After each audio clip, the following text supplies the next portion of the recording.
Hi guys! For today's video, mag-unboxing po tayo ng nabili kong oven. Sa bali, ang laki po ng kanyang space is 68 liters. Sa bali, yan po ang kanyang tatakay, Vichy electric oven. Ngayon naman po guys, ang gagawin natin, bubuksan na natin.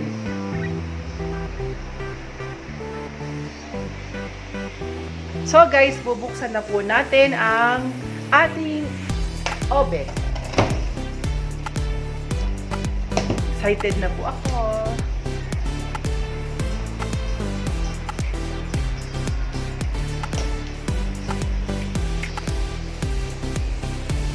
This time po, marami na po tayong i-bake. Ngayon po, i-testingin natin pag nabuksan natin. Yes. Wait lang ako masabi ng tama.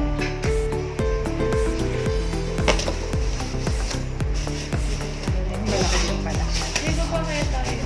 Ano kaya gagawin natin dito? Paano? Bababa tayo. Bababa muna natin din. Itataas natin dito. Oh, wait lang guys, ibababa namin kasi napakataas po. Go.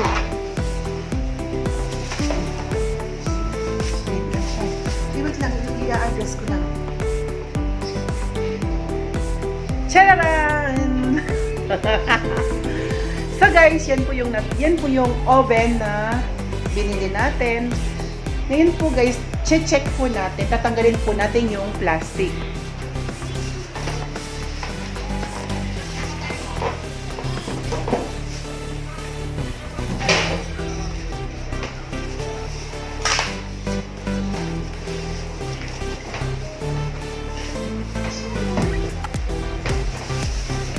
Wait lang, first one.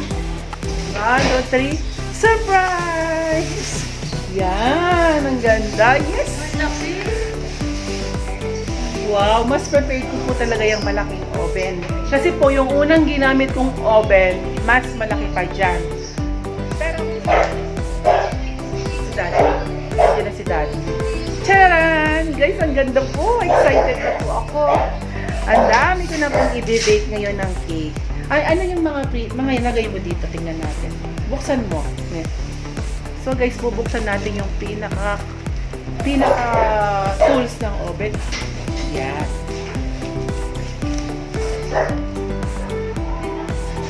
Baka yun ay doon sa ano? Sure ka. O siya, ganun daw po yun. Next naman po, ibuksan mo. Ngayon guys, bubuksan natin para makita natin yung loob. Pag ganito nga naman ang oven mo, maganda. Siyempre, excited kang mag-bake. Yan. Ay, ganyan pala siya. Hindi pala siya yung paganon. Yung paganon. Paganon pala siya, pababa. So yan guys, yan po yung pinakaloob niya. Actually, malaki po talaga. Pwede tayong mag-bake ng fondant cake. Oo. Sige, lalagay mo na sa dyan. So, ang gagawin natin guys, ilalagay natin.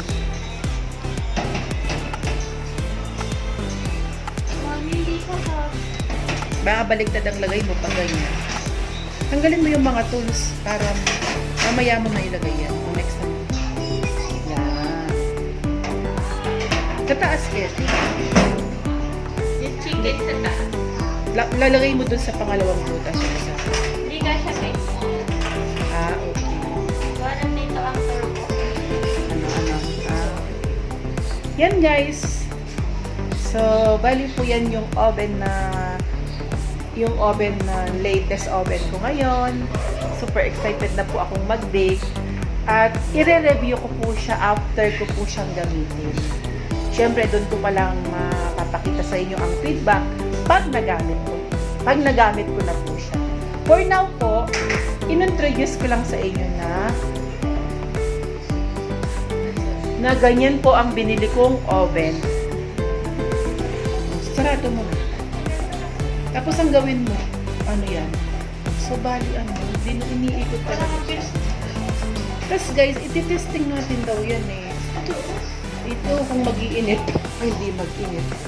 So guys, iti-testing ng anak. Tinry ba to doon? Sabi ni Kuya. Tinry daw? Ah, yun naman pala guys. Tinry naman pala yan, no? Kinuha ng aking anak. Tinry naman pala daw doon sa kung saan nila binili, tinry po. Sa Abenson po.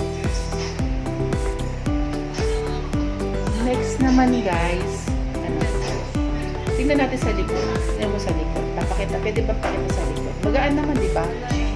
Kung anong ilang bolt siya, ganito, ganyan. Kung ilang watts siya.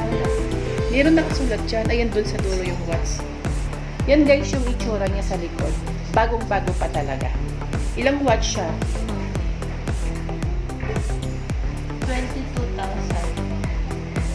2,200 watts po. Patay tayo sa kuryente ngayon.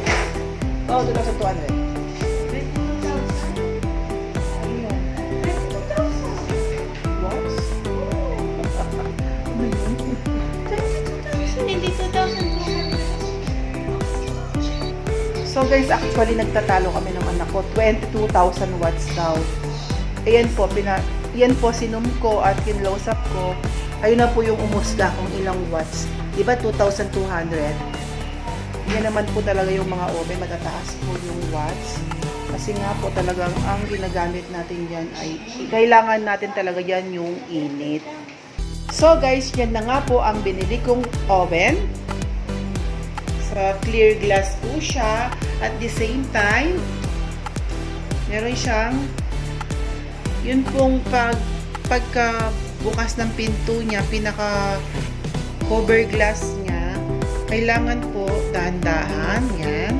Pwedeng ganyan lang, or pwedeng ganito lang, or pwedeng ganyan, sa baba. Dahan-dahan po tayo ha. Tapos po, andito po yung temperature niya, nandito po yung function, at nandito po yung pinaka-timer. Ayun, yun pong pinaka-temperature niya, 100, 150, 200, at saka 250. Yun pong function niya is, yan nga po yung, kung gusto nating up and down yung init. So, meron din po siya doon na wire. Saka sa baba, kung gusto nating up and down, hanapin natin yung up and down. So, bali, ito siya. Then po, kung gusto natin mag-ano ng, halimbawa, yung chicken. Yan, ito po yung chicken. Tapos po, ito po yung timer. Kung hanggang 60 minutes po yung timer niya. Means 1 hour yun. So, ngayon naman po, so ang kagandaan pati niya guys, kaya ko siya nagustuhan dahil clear po yung glass niya. Kasi po napakaganda sa oven ang clear ang gas. Yun po kasing dati kong oven, yung glass niya may pagkatinted dito, hindi ko nakikita yung pinaka-loob niya. So, ang tendency ang ginagawa ko, bubukasan ko, sisilipin ko, check ko, sasaraduin ko, tapos sasaraduin ko. Lumalabas po yung pinakainit. Nagko-cool down po siya. Kaya po ang tendency ng cake, hindi po dire-diretso yung alsa. Kasi po, pag pinabayaan naman natin, hindi natin i-chinek ang cake, ang tendency nun, masusunog naman po ang pinaka-cake natin. Kaya po, mas maganda po talaga pag bumibili tayo ng oven, yung clear glass. Kitang-kita yun na, mga maintain nyo. Kapag napapansin nyo na medyo nagbabrown na siya, ibig sabihin, malapit na siyang masunog. Kaya kailangan na nating i-check. Di ba po? So, bali, okay na okay siya guys. Kasi nga, yung lapad niya, kasyang-kasya yung cake. Yung cake dyan, makakapag-bake tayo ng cake dyan. Pag may occasion, lasagna, cookies, pwede rin tayong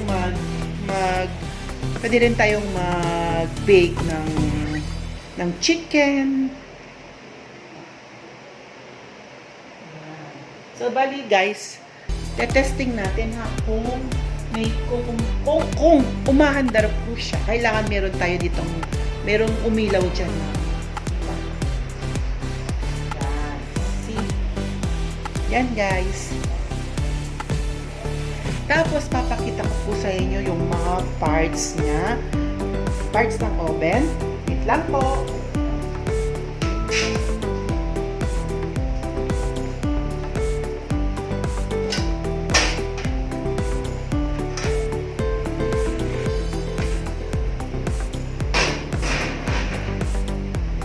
So, ito guys ay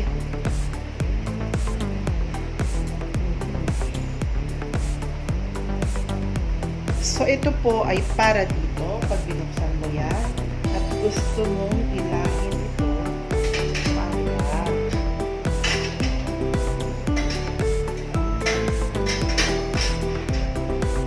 gusto mong ilahin, syempre yan para hindi kayo mapasok.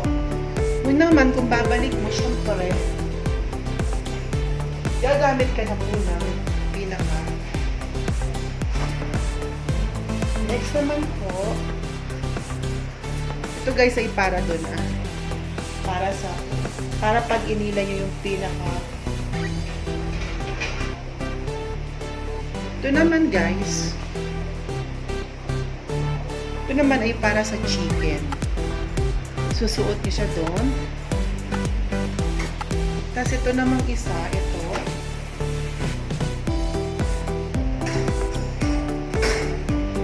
ay para dito.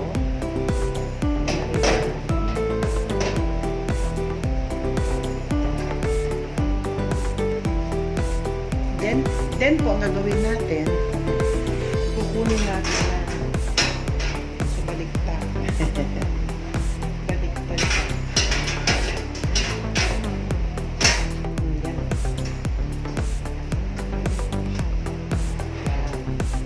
Tapos pwede nyo siyang hahat.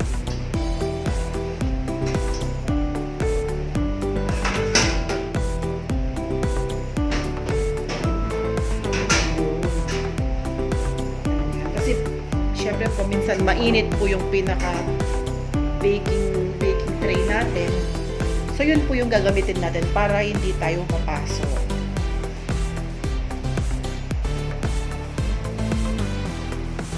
Tsaka bago po natin siya gamitin, kailangan po siguro at least mga 10 minutes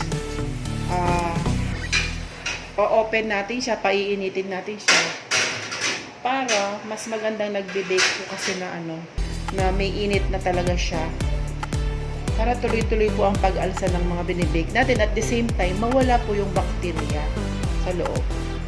Ito po yung ating pinaka lagyan ng chicken. Doon po natin sasaksak yung chicken, tapos ilalak natin.